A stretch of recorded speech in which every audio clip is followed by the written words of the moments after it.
This is the Station for Negotiation podcast, episode number 59. My name is Gene Killian. I've been a lawyer and professional negotiator for 40 years. Folks, it pains me to tell you this today, but the bananas are dead. And when I say the bananas are dead, I don't mean the Savannah Bananas baseball team. They're alive and well. But I'm referring to Spirit Airlines, which died in May 2026 as I'm recording this. And they were called the Bananas by air traffic controllers because of the distinctive yellow paint on their airplanes. And when they died, 17,000 employees lost their jobs because in the end, Spirit was unable to secure a $500 million bailout from the government. You know, Spirit was the airline that people loved to hate. Why?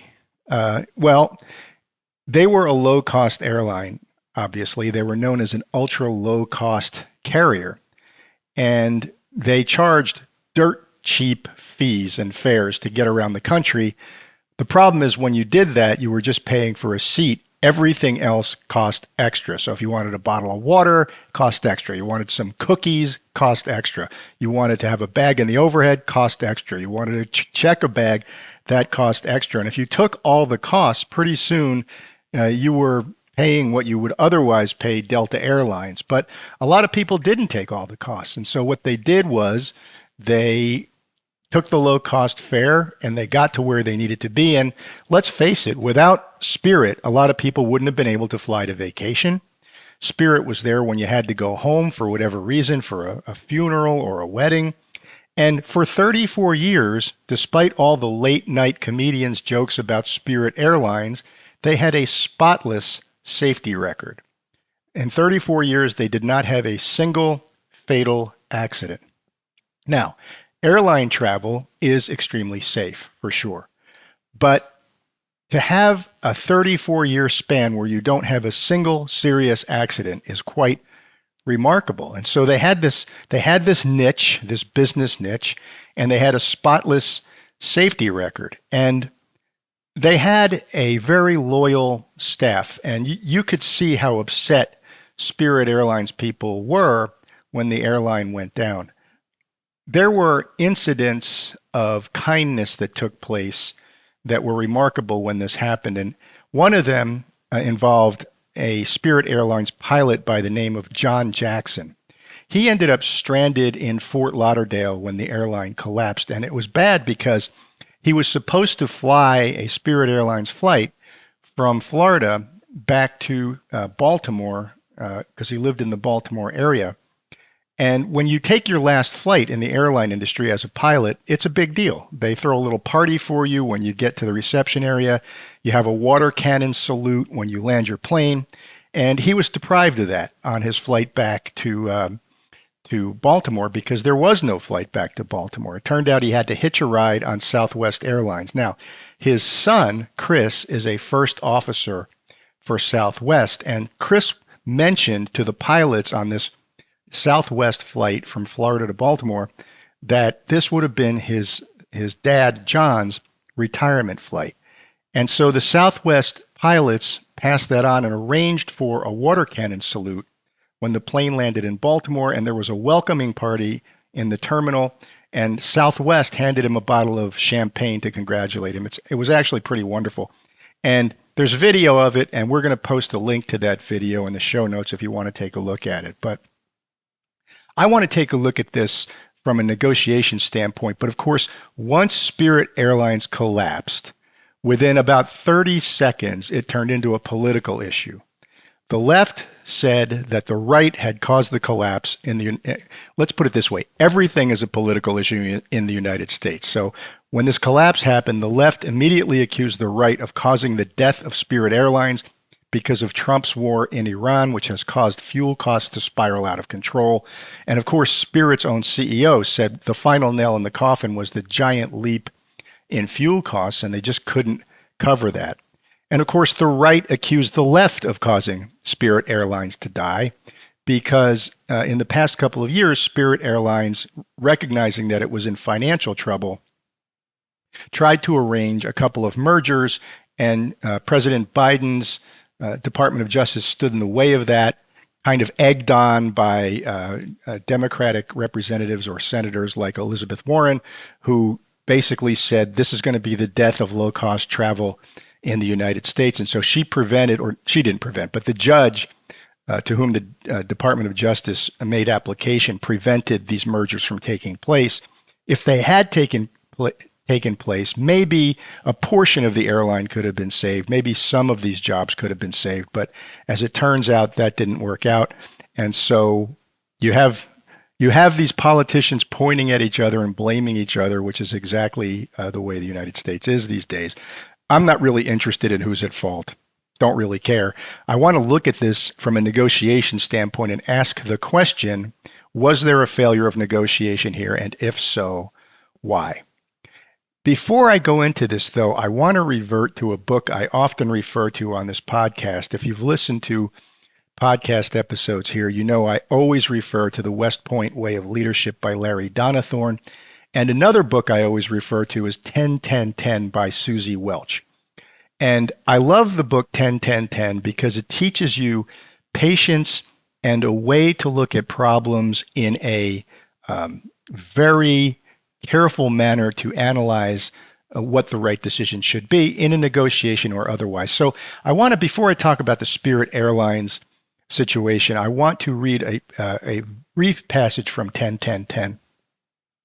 I want you to ask yourself, as we go through this story, was 10-10-10 analysis properly used at any point in this lead up to the demise of Spirit Airlines? Here's what Susie Welch writes. She writes, every 10-10-10 process starts with a question. That is, every 10-10-10 begins with posing your dilemma, crisis, or problem in the form of a query. Should I quit my job? Should I buy the house with the great backyard and leaky roof? Should I hold my son back a year in school? Should I stay in my relationship or end it? Having a defined question is essential to 10-10-10, I've come to discover, because so many messy problems are intertwined with side issues and sub-issues, distractions and digressions, red herrings and bit players. So, the most effective 10-10-10s always tend to start with determining exactly what issue underneath it all you are trying to resolve. The next stage of 10-10-10 is data collection. Not to worry, you can conduct this part of the process in your head, on your computer, with pen and paper, or in conversation with a friend or partner, whatever works.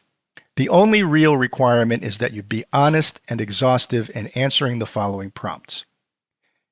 First, given my question, what are the consequences of each of my options in 10 minutes? How about in 10 months? How about in 10 years? Now, to be clear, there's nothing literal about each 10 in 10-10-10. The first 10 basically stands for right now, as in 1 minute, 1 hour, or 1 week. The second 10 represents that point in the foreseeable future when the initial reaction to your decision has passed, but its consequences continue to play out in ways you can reasonably predict. And the third 10 stands for a time in a future that is so far off that its particulars are entirely vague. So really, 10-10-10 could just as well be referring to 9 days, 15 months, and 20 years, or 2 hours, 6 months, and 8 years. The name of the process is just a totem meant to directionally suggest time frames along the lines of in the heat of the moment, somewhat later, and when all is said and done. The last step of the 10-10-10 process is analysis. For this stage, you need to take all the information you've just compiled and compare it to your innermost values, your beliefs, goals, dreams, and needs.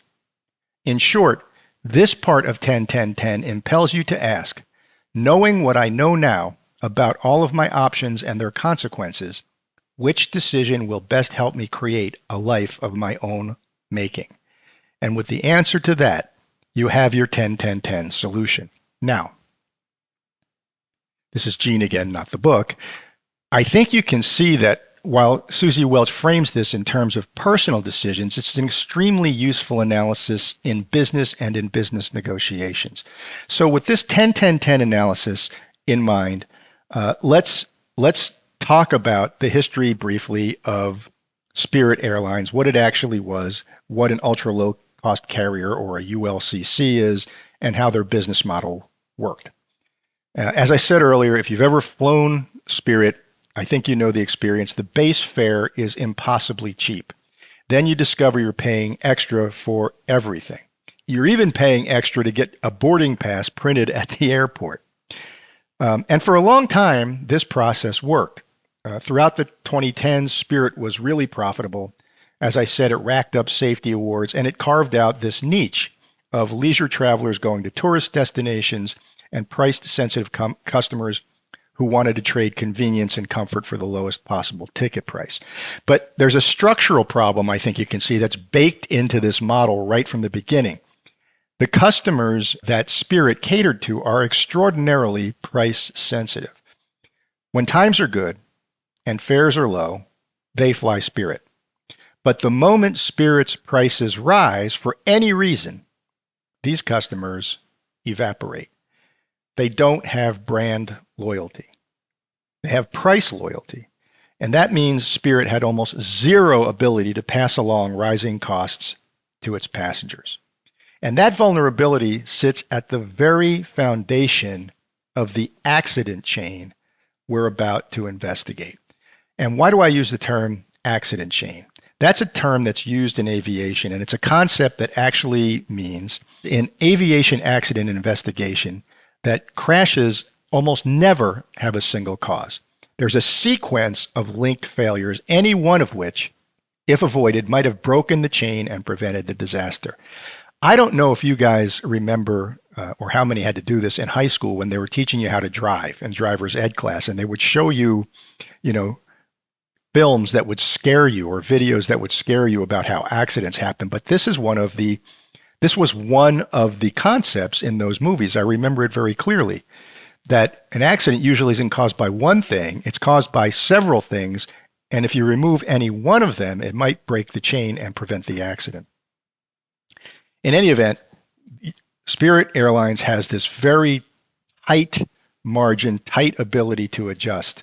Not a lot of room for them with the customer base that they were catering to.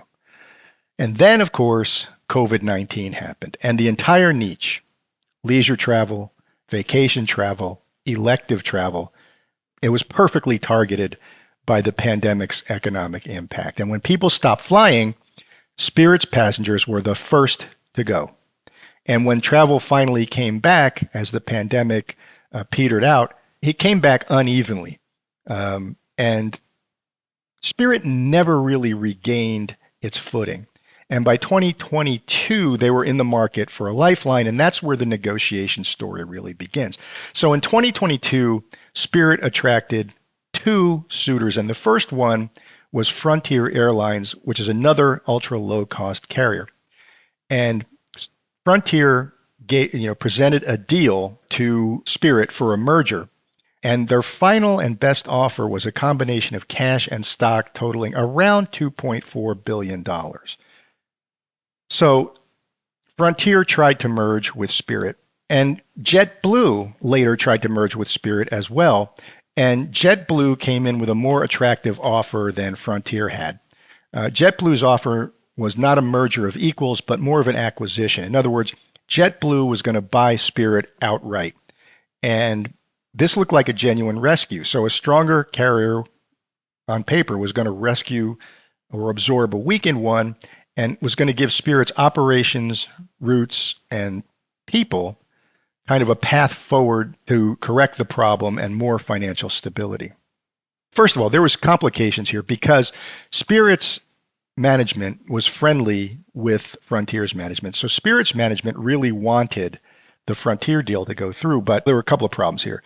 JetBlue came in and offered all cash, approximately $3.6 billion, which means they were offering over $1 billion more than Frontier was offering. And also, the Frontier deal was a stock-for-stock merger proposition, meaning Spirit shareholders were going to receive Frontier shares. JetBlue's offer, as I said, was all cash, which most shareholders and institutional investors would rather have because it's certain and it's liquid and it doesn't expose them to the risk of the stock declining before the closing. JetBlue also added a clause that would protect Spirit shareholders with a $400 million breakup fee if regulators stopped the merger. Frontier had a similar clause on the table, but it was only for $350 million. So you have another $50 million better offer from JetBlue for this breakup fee. And this was important because regulatory risk here was a central part of the debate. And JetBlue kept sweetening this fee specifically to address Spirit shareholders' concerns that the Department of Justice was going to kill the deal. What's interesting here is that Spirit's board and chief executive officer, as I said, initially favored Frontier and they didn't want to engage with JetBlue. Part of that is because of the close connection between Frontier and Spirit. Frontier's chief executive officer had been Spirit's chief marketing officer for 8 years, and Frontier's board chairman had been Spirit's board chairman. So it was kind of a good old boys network trying to protect a sweetheart deal. One of the reasons the board preferred Frontier was regulatory risk, as I said. So according to Spirit, JetBlue's proposed acquisition was going to have trouble with Biden's antitrust division. And the reason for that is because politically, the antitrust division and certain senators like Elizabeth Warren thought that this was going to be the end of a low-cost option for people to fly. I want to stop right there for a second, but I just want to just crystallize that negotiation wrinkle. So Spirit's shareholders and Spirit's board wanted different outcomes. The board wanted to go with Frontier. The shareholders wanted to go with JetBlue. So interesting fight here. Then, when the talks got serious with JetBlue, the Biden administration's Department of Justice sued to block it. And this is not a political commentary, but I just want to read some of the posts that Elizabeth Warren made on social media. On March 5th, 2024, she wrote, "I've warned for years that a JetBlue Spirit Airlines merger would have led to fewer flights and higher fares.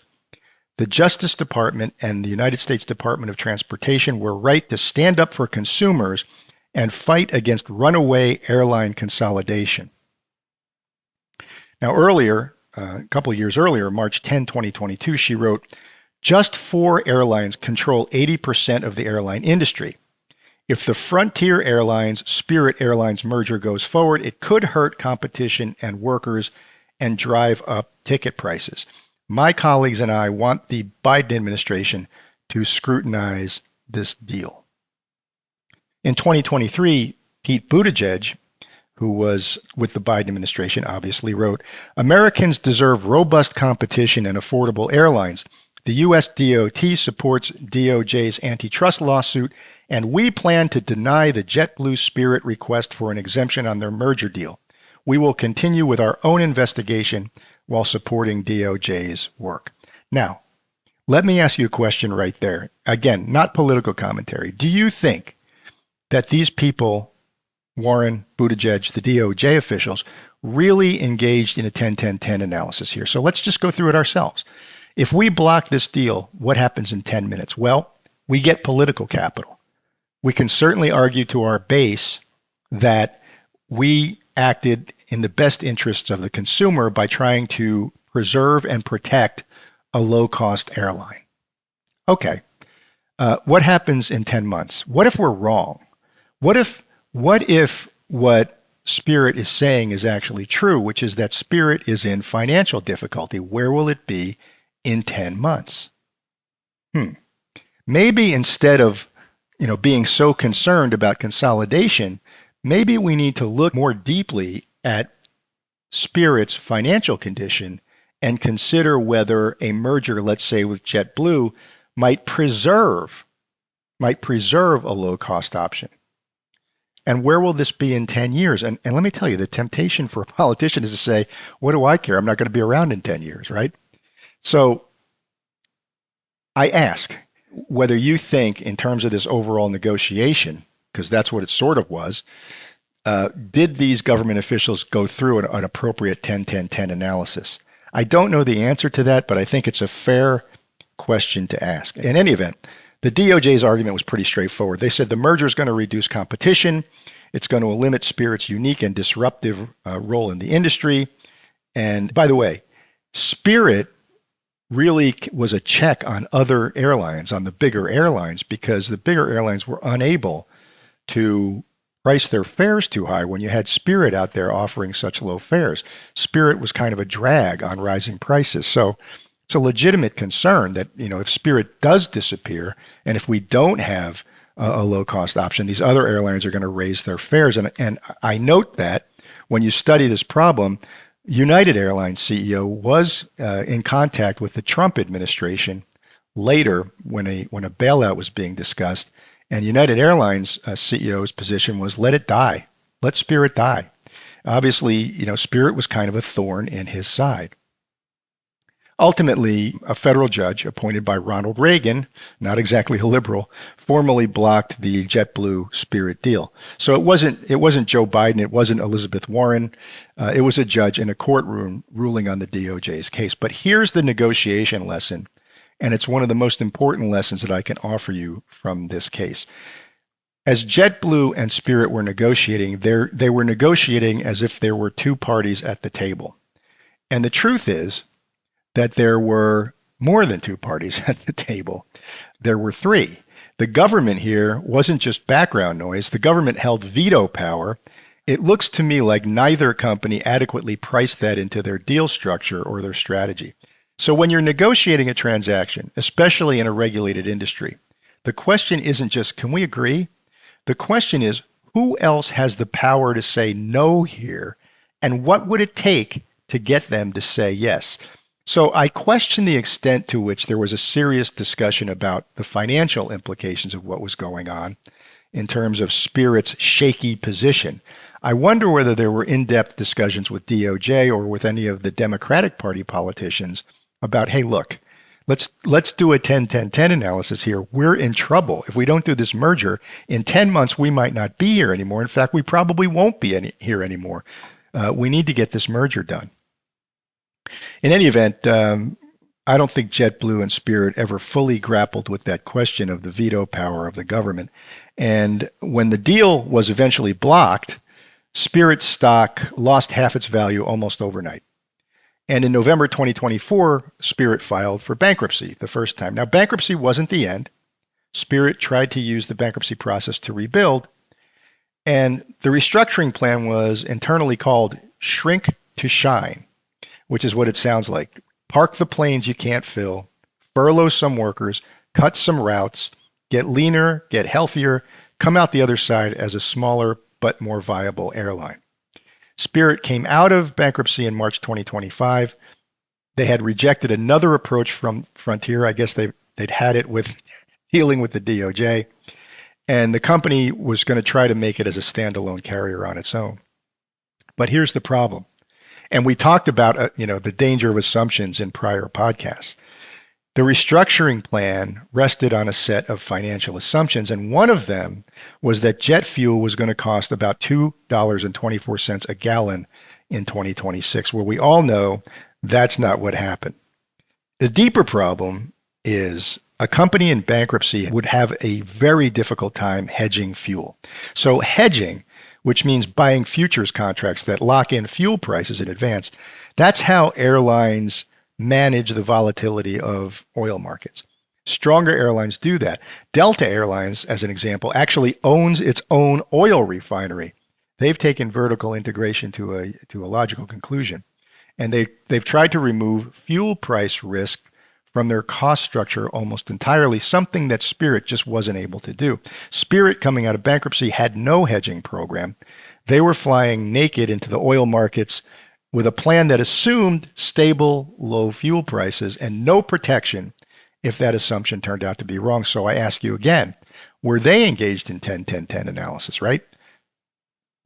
What's this decision to go alone what is the impact of that going to be? Well, in 10 minutes, we feel good, right? We're independent. We're going to take a shot at this on our own.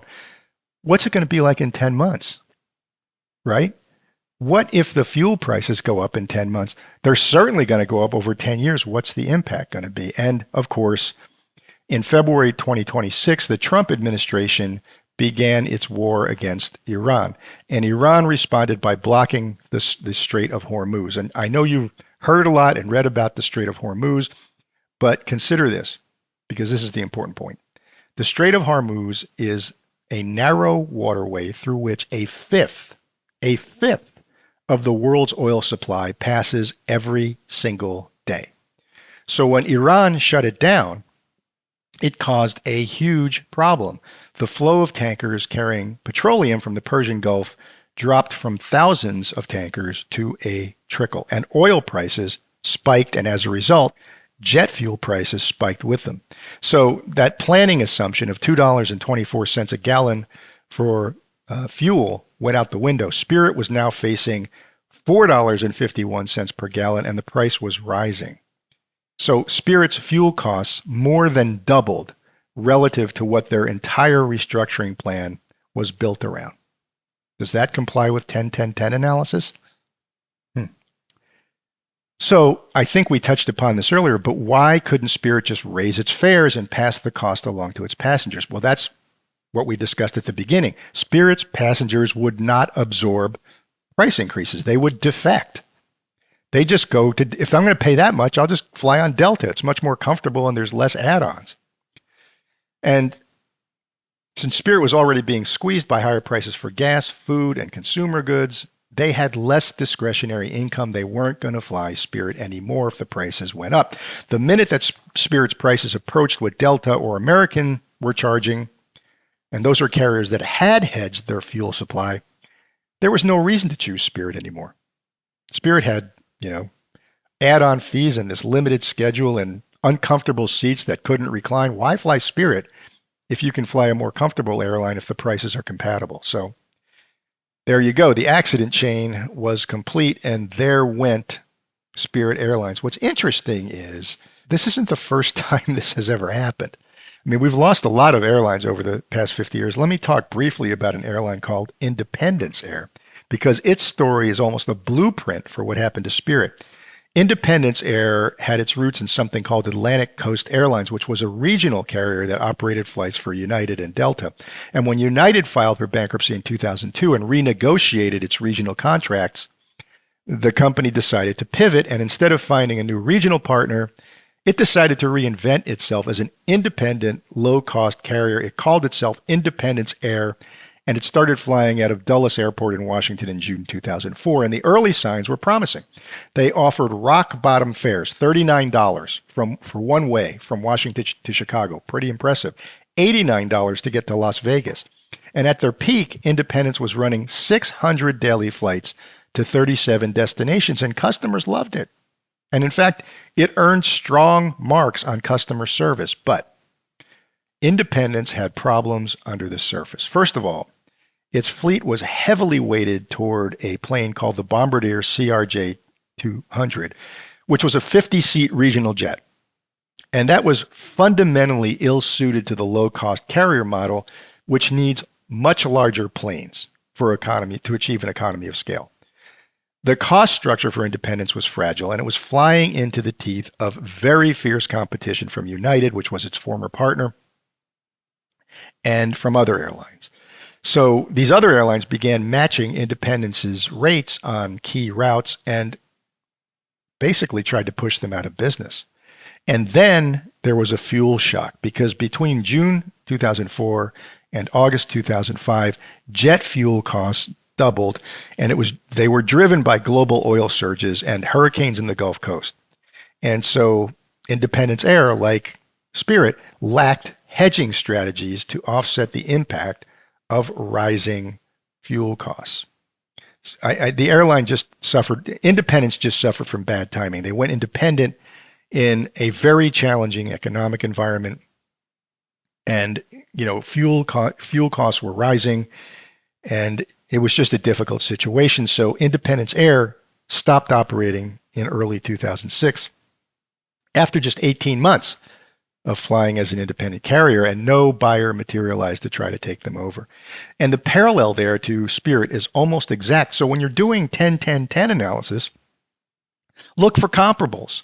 Have there been other airlines? Have there been other businesses that are thinking of doing what we're trying to do? How'd that turn out in 10 minutes, in 10 months, in 10 years? So the parallel here between Spirit and independence, almost exact. You have a structurally fragile, low-cost carrier that gets weakened by circumstances outside of its control. It can't hedge fuel. It gets hit with a fuel spike that doubles costs. It can't pass those costs along to its customers who are price sensitive, and that's it. That's the end of the game. Unfortunately, the airline industry doesn't seem to learn from its accident chains in terms of rising fuel costs, and so there goes Spirit. And the politicians didn't learn either. I mean, they should have realized that this airline is extremely vulnerable to rising fuel costs. We have to be very careful, and we have to take any indication they give that they want to merge with another low-cost airline. We have to take that seriously, maybe not reflectively stand in the way so that we can, tout to our constituents that we boldly protected consumer rights, because, we could end up killing this airline instead of saving it. So let me pull back and let's just get the main lessons out of the story of Spirit Airlines. First of all, lesson one: when you're involved in a negotiation, any negotiation that has even the slightest bit of complexity, the first step is that you should identify every party to the negotiation that has veto power over any deal you make before you negotiate. So JetBlue and Spirit, they were putting together a deal between two willing partners, and they forgot there was a third party, the federal government, that held the power to kill the deal. So your job before you get to the table is to map out the full universe of the stakeholders in any negotiation. Who can say yes? Who can say no? What would it take to get the veto players to agree with us? Seems to me that Spirit and JetBlue skipped that question. Second lesson, we talk about BATNA, the best alternative to a negotiated agreement. That kind of collapses when your only fallback is bankruptcy. So the concept of BATNA is negotiation 101. It's your walkaway option. It's the thing you do if the deal falls through. And Spirit's BATNA when the JetBlue deal was blocked was bankruptcy. That's not really a BATNA. It's like when you watch television and they're touting some drug or some pharmaceutical problem, and they start talking about side effects, and they say one of the side effects, potential side effects, is death. Well, that's not really a side effect. That's kind of the end of the game. And if your only alternative to a deal is bankruptcy, that's not really a BATNA. That's kind of a cliff. So when your alternative to a negotiated deal is catastrophic, you're kind of losing your leverage, and you have no margin for error, and that's what Spirit ran into. So let me briefly talk about what do we call the ZOPA, Z-O-P-A, because that's another lesson.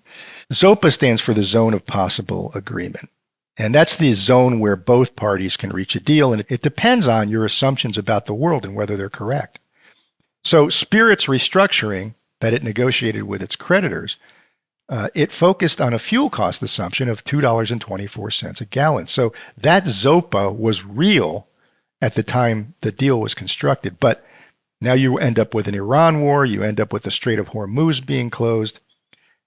Those things retroactively invalidated the financial logic of every deal that Spirit had made. They had a single point of failure. And in any negotiation you get involved in, you want to avoid a single point of failure. That's what they had here, because if those fuel costs started to spiral up, Spirit was dead. I mean, there's nothing they could do about it. Their whole model focused on that $2.26 per gallon assumption.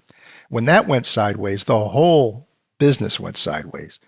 So everyone involved was destroyed by that movement in the fuel prices. Another lesson: political decisions have economic consequences that outlast politics.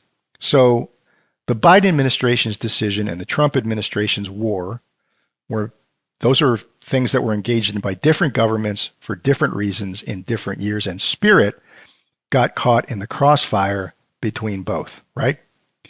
So when you're operating in a heavily regulated or geopolitically exposed industry, the risks to your negotiated agreements don't only come from your counterparties in the negotiation, they come from the whole environment, which can shift under your feet with no warning and no recourse. And that's the reason why you got to sit down and very carefully do this 10-10-10 analysis before you do any sort of complex deal.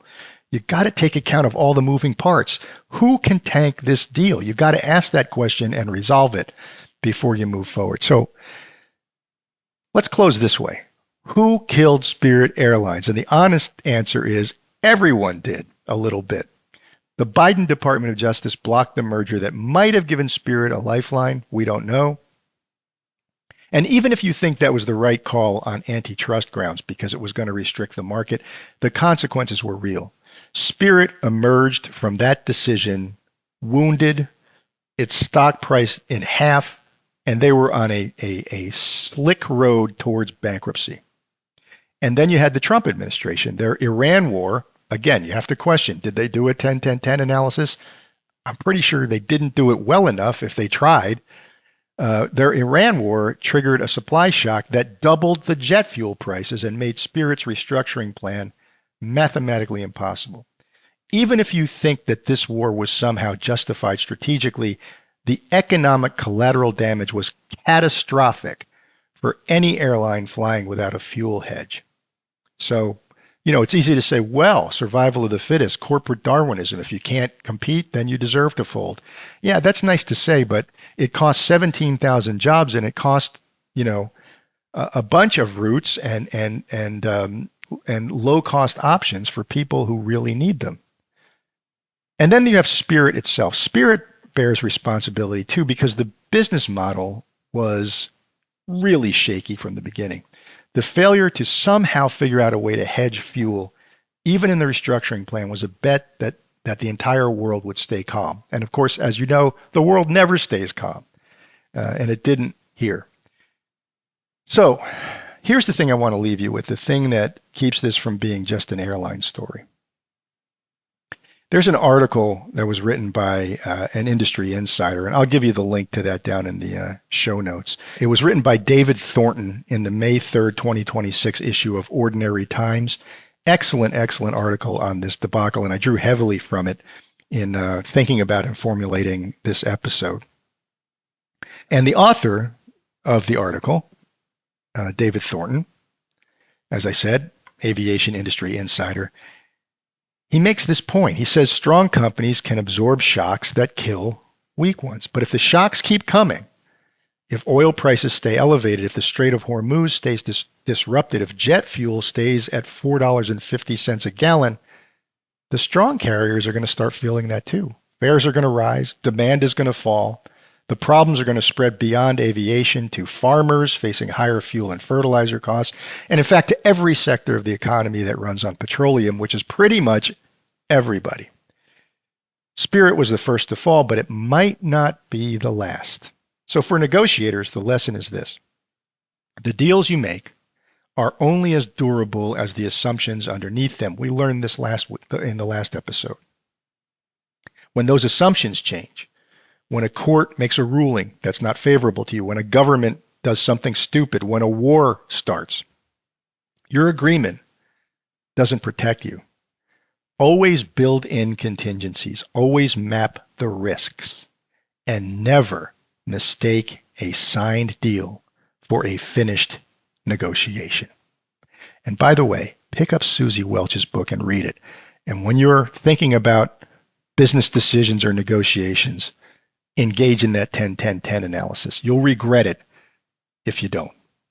And folks, that's all I have for you today on the Station for Negotiation. And so this is Gene Killian signing off and reminding you once again that negotiation is life. Hey, thanks for listening to the Station for Negotiation podcast. Until next time, you can keep up with us on social media at the following places. On X, formerly known as Twitter, it's at STN4Negotiation. That's at STN4Negotiation. On Facebook, you can hit us up at facebook.com/ facebook.com/station4negotiation pod. That's facebook.com/station4negotiation pod. Over on Instagram, you can reach us at station4negotiation. Again, that's @station4negotiation. On LinkedIn, station4negotiation podcast. Again, that's station4negotiation podcast. Over on YouTube, we're at station4negotiation. That's station4negotiation. If you want to shoot us an email, you can do that at station4negotiationpod@gmail.com. That's station4negotiationpod@gmail.com. So we'll see you next time on the Station for Negotiation podcast. And until then, remember, negotiation is life.